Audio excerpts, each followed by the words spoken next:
প্রয়াত বিশ্বনাথ রায়ের ছেলে রাজীব রায় যে মামলাটা করেছে, আমি বলছি তোমাকে এফআইআরেই মমতা ব্যানার্জিকে জেলে নিয়ে যাবে। মমতা আজও তৃণমূলের পোস্ট, তার ভাইপো আজও বার্ডিং পোস্ট, আর বাকিরা আজও ল্যাম্প পোস্ট। কার্টুন চরিত্র এগুলো। এই কল্যাণ একটা কার্টুন আর কুণাল একটা কার্টুন। এই কার্টুন চরিত্রগুলো ওখানে গিয়ে ওরা ভেবে নিয়েছে ওটা সার্কাস। মমতা ব্যানার্জি বুঝিয়ে দিয়েছে মান সম্মান ইজ্জত দল টাকা সব চলে গেলেও তিনি অভিষেককে ছাড়বেন না। স্যার আপনাকে মাধ্যমে স্বাগত। স্যার গতকাল 21শে জুলাই গেল, এরপর আমরা যেটা জানতে পারছি যে মমতা বন্দ্যোপাধ্যায়, অভিষেক বন্দ্যোপাধ্যায় এবং মনীশ গুপ্ত এদের বিরুদ্ধে এফআইআর দায়ের করা হয়েছে এবং তার কারণটা হচ্ছে যে কমিশনের যে রিপোর্ট তারা চেপে রেখেছিলেন, তার অভিযোগে বরানগর থানায় এফআইআর হয়েছে। কি বলবেন?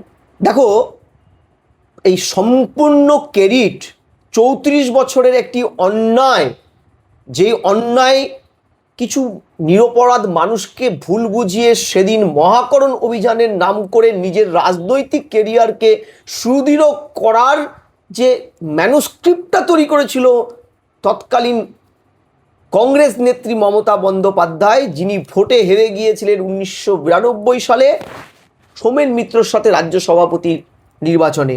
এতটাই তার গ্রহণযোগ্যতা তলানিতে ঠেকেছিল কংগ্রেসে, তার ফলে কংগ্রেসে ভাঙ্গন নিশ্চিত করতে তিনি এই ম্যানুস্ক্রিপ্টটা রচনা করেছিলেন এবং ভোটার লিস্টের সংশোধনের নাম করে তিনি সেদিন মহাকরণে গিয়েছিলেন, যেখানে যাওয়ার কথা ছিল নির্বাচন কমিশনের দপ্তরে।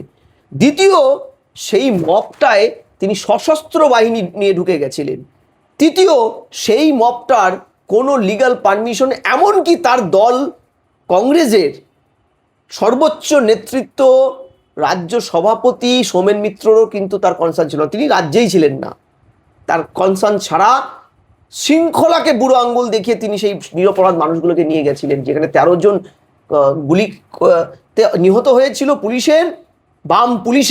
বাম জমানার পুলিশের, এবং একজন জীবন্ত শহীদ যিনি এখনো বেঁচে আছেন, সিরাজুল, মমতাকে বাঁচাতে গিয়ে ঊর্ধ্বতন পুলিশ কর্তাদের বিরুদ্ধে অস্ত্র তুলেছিল বলে তিনি ডিসিপ্লিনারি অ্যাকশনের মুখোমুখি হয়ে চাকরি খুইয়েছিলেন, তিনি আজও ভিক্ষা করেন। প্রশ্ন হচ্ছে, মমতা ক্ষমতায় এসেছে, সেদিন মমতা 1993 সালের 21শে জুলাইয়ের পরে তৎকালীন স্বরাষ্ট্র সচিব বা হোম সেক্রেটারি মনীশ গুপ্ত, যিনি এই পুরো ঘটনাটার জন্য দায়ী, তিনি হাইকোর্টে কি বলেছিলেন? পুলিশের রিপোর্টটা কি ছিল? রিপোর্টটা ছিল এই মব যেখানে 13 জন মারা গিয়েছিল, এই মবের পাল্টা আক্রমণে 3টে গাড়ি বাস পুড়েছিল, 35টি গাড়ি ভাঙচুর, অজস্র দোকান ভাঙচুর, জখম হয়েছিল 215 জনের বেশি পুলিশ, তার মধ্যে অতিরিক্ত পুলিশ কমিশনার, যুগ্ম কমিশনার, ডিসি, সদর সহ 7 জন ডিসি, 10 জন অ্যাসিস্ট্যান্ট কমিশনার, 35 জন পুলিশকে হাসপাতালে ভর্তি করা হয়, যাদের শরীর থেকে পাইপ গানের গুলি এবং বোমের স্প্লিন্টার পাওয়া যায়। কতটা গণতান্ত্রিক, কতটা অহিংস আন্দোলন ছিল বোঝো মমতার নেতৃত্বে। তারপরে তালতলা থানার সার্জেন্ট DK ঘোষাল, তার গুলি লেগেছিল। সাব ইন্সপেক্টর কালাচাঁদ সমাদ্দারের শরীরে বোমার স্প্লিন্টার পাওয়া গেছিল। পুলিশের গোয়েন্দা সাব ইন্সপেক্টর AK গাঙ্গুলির নাক ভেঙে ফেলা হয়েছিল এই SSKM হাসপাতালের সামনে এবং হাত ভেঙে দেওয়া হয়েছিল। তুমি ভাবো কতটা, মেয়র রোড থেকে শুরু করে প্রত্যেকটা রোডের সামনে জমায়েতগুলো যেভাবে হয়েছিল। এবং এই যখন কমিশন হয়, প্রাক্তন জাস্টিস সুশান্ত চট্টোপাধ্যায়ের নেতৃত্বে, সেই জাস্টিসে যখন সাক্ষ্য প্রমাণ চলছে, 44 জন সাক্ষী দিয়েছিল। কিরণময় নন্দ সোশ্যালিস্ট পার্টির নেতা, বামফ্রন্টের মৎস্যমন্ত্রী ছিলেন, কিংবা মদন মিত্র, কিংবা রবীন দেব, কিংবা মুকুল রায়, কিংবা আজকের যিনি প্রয়াত সুব্রত মুখার্জি, সবাই প্রয়াত প্রাক্তন মুখ্যমন্ত্রী বুদ্ধদেব ভট্টাচার্য 26/2/2014 সালে প্রথম ডাকে গিয়ে সাক্ষ্য প্রমাণ দিয়ে এসে বেরিয়ে বলেছিলেন যে কমিশনের তথ্য অনুযায়ী মহাকরণ এবং তৎকালীন লালবাজার মুখ্যমন্ত্রী মমতা ব্যানার্জি তখন ক্ষমতায়, তারা কোনো রকম প্রমাণ আদি কোনো ডকুমেন্টস এই কমিশনকে দেয়নি। এই জন্য কমিশন সুপারিশপত্রে লিখেছিল যারা এইসব তথ্য প্রমাণাদি না দিয়ে তদন্তটাকে বিপথে চালিত করেছে, অসমাপ্ত রেখেছে, তাদের বিরুদ্ধে এফআইআর করার সুপারিশ সরকারকে করেছিল। বুদ্ধদেব বাবুও বলেছিল যারা তথ্য প্রমাণাদি লোকলেন তাদের বিরুদ্ধে কমিশন বসানো হোক। এমনকি সুপারিশে 25 লক্ষ টাকা করে দেওয়ার কথা ছিল, মমতা দিয়েছিল 2 লক্ষ টাকা। অর্থাৎ এ রাজ্যে বিষ মদ খেয়ে মারা যাওয়া দের 2 লক্ষ টাকা, শহীদ যেই শহীদদের রক্তে তিনি সাম্রাজ্য করেছেন রাজনৈতিক, তিনি তার ভাইপো, তাদের জন্য 2 লাখ টাকা তিনি দিয়েছিলেন। সেখানেও চুরি করেছে, আন্দোলনটা চুরি করেছে কংগ্রেসের থেকে, টাকাটাও চুরি করেছে। আজকে ওইখানে লেখা ছিল এফআইআর করতে হবে। ফলে আজকে যারা এই মাননীয় মুখ্যমন্ত্রী শুভেন্দু অধিকারী মহাশয় তৎকালীন কমিশনের রিপোর্ট মেনে, যে কমিশনের 8 নম্বর কলামে সুপারিশে লেখা ছিল মমতা তৎকালীন বাম সরকার এটা জালিয়ানবাগের হত্যাকাণ্ডের মতন হত্যাকাণ্ডটা ঘটিয়েছে, এবং শুধু ঘটায়নি, এটার কোনো দরকার ছিল না, কারণ তারা কেউ মহাকরণ দখল করতে যায়নি, তারা অনেক দূরে ছিল। সেই সময়ে একমাত্র এই আন্দোলনটার প্রথম থেকে উস্কানি দিয়ে আন্দোলনটা সংগঠিত করা মমতা বন্দ্যোপাধ্যায়কে কিন্তু সাক্ষীর জন্য ডাকা হয়নি বা যাননি তিনি, এটা একটা বড় কারণ। দ্বিতীয়, তিনি মনীশ গুপ্তকে, মানে তার পরবর্তীকালে সেই মনীশ গুপ্তকে তিনি মন্ত্রী করেছেন, রাজ্যসভায় পাঠিয়েছেন, তাকে বাঁচাতে এবং নিজেকে বাঁচাতে তিনি তথ্য প্রমাণাদি দেয়নি। আজকে এফআইআরে প্রয়াত বিশ্বনাথ রায়ের ছেলে রাজীব রায় যে মামলাটা করেছে, আমি বলছি তোমাকে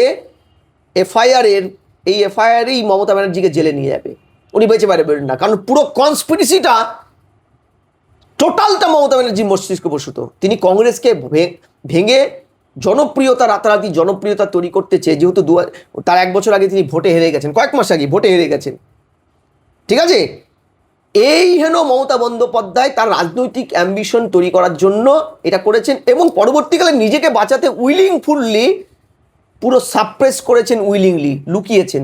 আজকে এই এফআইআরটা এবং ন্যায্য পাওনার থেকে বঞ্চিত করা এই মানুষগুলোকে, তার পরিবারগুলোকে, তার জন্য ভাইপো, মনীশ গুপ্ত এবং মমতা ব্যানার্জি 3 কালপিটের বিরুদ্ধে যে মামলাটা এফআইআরটা হয়েছে, এটাতে তিনি বেঁচে বেরোতে পারবেন না। আমি বলছি জেল হবে, মিলিয়ে নাও। স্যার, এই যে 21শে জুলাইয়ের মঞ্চে আমরা দেখলাম কল্যাণ বন্দ্যোপাধ্যায়ের সঙ্গে একেবারে মমতা বন্দ্যোপাধ্যায় প্রকাশ্যে যে বাকবিতণ্ডা হলো, কি বলবেন? দেখো, মমতা আজও তৃণমূলের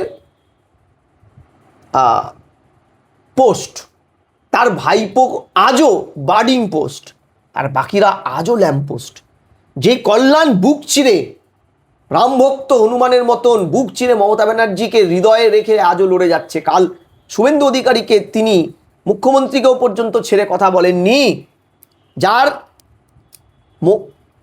কালীঘাট তৃণমূলের প্রতি, মমতা ব্যানার্জির প্রতি ডেডিকেশনের কোনো অভাব নেই। সেই মমতা ব্যানার্জি কাল 22 মিনিট বক্তব্য রেখেছে বলে তাকে যে ভাষায় মঞ্চে গালাগালি করেছেন এবং তার আঙ্গুল সরিয়ে দিচ্ছেন ভাইপো পুচকা, তাতে পরিষ্কার যে মমতা ব্যানার্জিতেই আছে। তার ধ্যান জ্ঞান দুর্নীতি এবং অভিষেক, তাছাড়া তিনি কাউকে চেনেন না, কাউকে জানেন না। প্রয়োজনে 2 জন মিলে দলটা চালাবেন, অভিষেক আর মমতা, আর কেউ থাকবে না, তাতেও কিচ্ছু আসে যায় না। দ্বিতীয়, আজকে কল্যাণ ব্যানার্জি কি করবেন সেটা তো সময় বলবে। ইতিমধ্যে কল্যাণ ব্যানার্জি লোকসভাতে সাসপেন্ড হয়েছেন অশ্লীল মন্তব্য করার জন্য। এই সেই কল্যাণ বন্দ্যোপাধ্যায় যার অশ্লীল মন্তব্যের জন্য তিনি পিএইচডি পেতে পারেন। মনে আছে আমার, তৎকালীন বুদ্ধদেব ভট্টাচার্য 2009, 2011 পালাবদলের ঠিক সময় বাম জমানার শেষের দিকটায় বুদ্ধদেব বাবু সংস্কৃতিবান মুখ্যমন্ত্রীকে অশ্লীল ভাষায় আক্রমণ করেছিলেন, জুতো ফুতোর অনেক বিশ্রী, এবং তার ধারাবাহিক ইতিহাস আছে। তার দলের নেত্রী মহুয়া মৈত্র কি অশ্লীল ভাষায় গালাগালি করেন তাকে। উনি এমন মানে প্রকৃতস্থ অবস্থায় থাকলে এক ধরনের ভাষায় কথা বলেন, সেটাও নর্দমার মিউনিসিপ্যালিটির নর্দমার ড্রেনের দুর্গন্ধ ছড়ানোর চাইতে খারাপ কম কিছু নয়। আর অপ্রকৃতস্থ অবস্থায় যখন থাকেন, মদ অন অবস্থায়, তখনও ডিগ্রিটা তার কয়েক গুণ বেড়ে যায়, দিক বেদিক হারিয়ে ফেলেন। আজকে হায়েস্ট ল মেকিং যে জায়গাটা পার্লামেন্ট, সেখানে এর আগে ধনকর সাহেব স্পিকার, তাকে নিয়ে তিনি বিভিন্ন মিমিক্রি করেছেন, তার বিরুদ্ধে কোনো অ্যাকশন নেয়নি সরকার। অসংসদীয় আচরণ, অসংসদীয় শব্দচয়ন করা পার্লামেন্টারি ডেমোক্রেসিতে কোনো দেশে কোথাও কোনোভাবে গ্রহণযোগ্য নয়। তারপরে এই লোকটি করে গেছেন, তার দলেরই সহকর্মী, তারা ঘটনাচক্রে এনসিপিআই আজকে পার্ট, তাদের পর্যন্ত তিনি ছেড়ে দেননি। আমি বলছি যে এনাকে শুধু সাসপেন্ড করলে চলবে না, এনার বিরুদ্ধে ডিসিপ্লিনারি অ্যাকশন নেওয়া দরকার। অসংসদীয় কথাবার্তা বলার জন্য সংসদ থেকে ওনাকে চিরতরে বিদায় দিয়ে ওনার একটা দৃষ্টান্ত তৈরি করা দরকার। কারণ দিনকে দিন এই সব অধিবেশন জনগণের যেখানে কথাবার্তা হয়, সামান্য কটা দিনের জন্য জনগণের কথাবার্তা বলার সুযোগ সংসদে বা বিধানসভায় পায়। আজকে ওনারই আরেক ট্রজেন হর্স, কালীঘাট তৃণমূলের ঘনিষ্ঠ, জেল ফেরত, 3.5 বছরের জেল ফেরত একজন কুণাল ঘোষ, তিনি একই কায়দায় বিধানসভায় হুজ্জতি করেছেন। বিধানসভার মূল্যবান সময় নষ্ট করে ভুলে গেছেন যেটা তৃণমূলের সময় নয়, এটা মুখ্যমন্ত্রী শুভেন্দু অধিকারীর একটি জনগণের সরকার, তাকে আজকে মার্শাল দিয়ে তুলে বের করে দেওয়া হয়েছে। অর্থাৎ যে মন্দিরে জনগণের কথা বলার জন্য এদেরকে পাঠানো হয়, তার জন্য জনগণের ট্যাক্সের টাকা এরা বেতন পায়, ঠিক আছে, মোটা টাকা বেতন, জল ফ্রি, গাড়ি free, flight free, telephone free, mobile টাকা ফ্রি, গাড়ি ফ্রি, চিকিৎসা ফ্রি, সব ফ্রি, ক্যান্টিন ফ্রি, জনগণ খেতে পায় না, ক্যান্টিন ফ্রি। তারপরেও এরা এই মূল্যবান সময়গুলোতে এরা এই সব যখন বিশৃঙ্খলা তৈরি করে, এদের জন্য শুধু সাসপেনশন কম, এদের আরও ভয়ানক দৃষ্টান্তমূলক শাস্তি প্রয়োজনে, এদের এই জনপ্রতিনিধিত্বটাকে কেড়ে নেওয়া উচিত। কারণ এরা জনগণের জন্য কিছু বলতে যায় না, ওরা ঝগড়া করতে যায়। কার্টুন চরিত্র এগুলো, এই কল্যাণ একটা কার্টুন আর কুণাল একটা কার্টুন। এই কার্টুন চরিত্রগুলো ওখানে গিয়ে ওরা ভেবে নিয়েছে ওটা সার্কাস। এটা মমতা ব্যানার্জির সময় বিধানসভাটা তিনি সার্কাসে পরিণত করেছিলেন, সরকার না চালিয়ে সার্কাস চালিয়েছেন। আজ কিন্তু সরকার চলছে জনগণের সরকার, কেন্দ্রে বা রাজ্যে।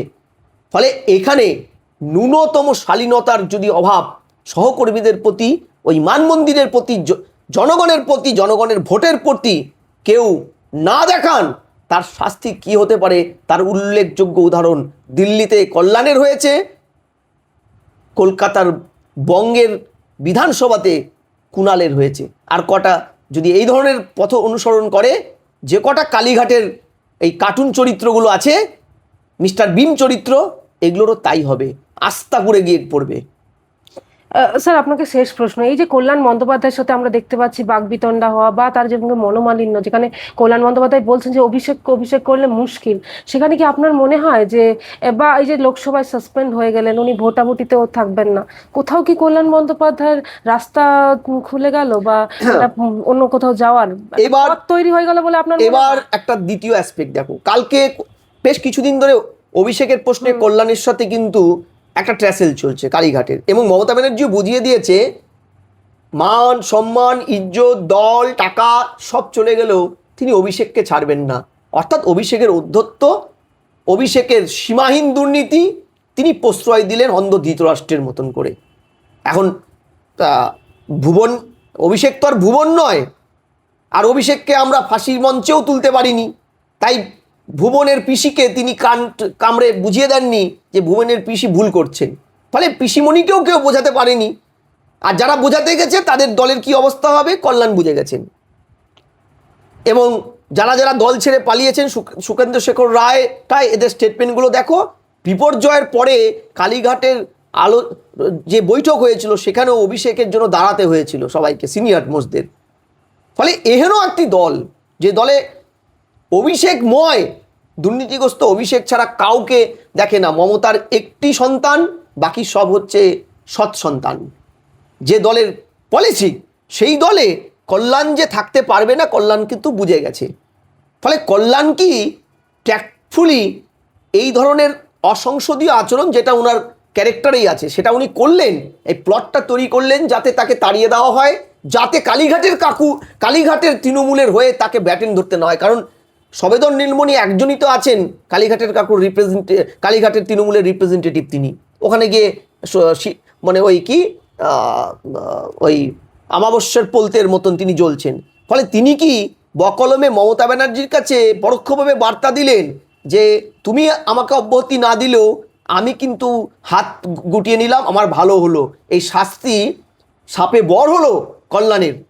ফলে এই পুরো সেশনটায় কালীঘাটের তৃণমূলের রিপ্রেজেন্টেটিভ কেউ রইল না, সব কিছু হয়ে গেল এই তৃণমূলের এনসিপিআই গোষ্ঠীর হাতে। অর্থাৎ সাপও মরল, লাঠিও ভাঙল না। এই কল্যাণের এই চাল, এটা কি কল্যাণের কোনো কৌশলের পাঠ? এটা ভেবে দেখার জায়গা রইল। দ্বিতীয়, কল্যাণ কি এরপরে সোজাসুজি ঋত শিবিরে যোগ দেবে, নাকি অন্য কোনো সিদ্ধান্ত নেবে, নাকি কল্যাণ মমতা ব্যানার্জির লক্ষিন্দরের বাসর ঘরে সেই ছিদ্র, যে ছিদ্রটা দিয়ে কালনাগিন ঢুকে গিয়ে দংশনটা করে এই চাঁদ সদাগরের বংশকে নির্বংশ করেছিল, যদুবংশ ধ্বংস করার কোনো কারিগর আমি জানি না। কিন্তু এইটুকু বলতে পারি, কল্যাণের এই পুরো সেশনের সাসপেনশনটা বিজেপির ক্ষেত্রে যেমন একটা বড় ধরনের প্রাপ্তিযোগ হলো, উল্টো পথে কালীঘাট তৃণমূল কিন্তু লোকসভাতেও শূন্য হয়ে গেল, বকলমে থেকেও নেই।